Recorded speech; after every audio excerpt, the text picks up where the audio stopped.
In this training session, we're continuing with credit notes. Now, we've already processed a credit note. We have previewed the credit note, and now we have to allocate this credit note.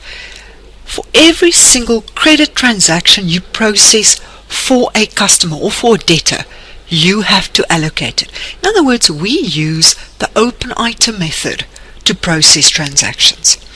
On this screen, you have our debit transactions on the left-hand side and all the credit transactions on the right. All the credit transactions that you have not allocated will show up in red. On the left-hand side, all the white lines will be the debits that you've already matched. In other words, that you've completely matched.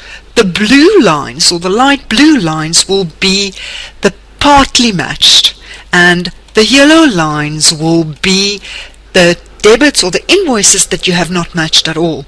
Now remember, the invoice that we used for this specific credit note, or the invoice we used to base the credit note on, was invoice 36.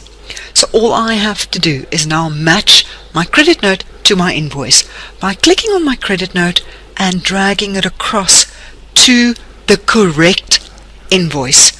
You'll see on this side our credit note has now been matched.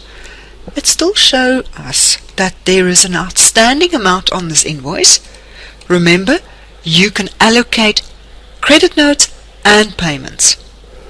If you want to know more about how to allocate, please follow the training sessions on allocations. And that will conclude how to process a credit note.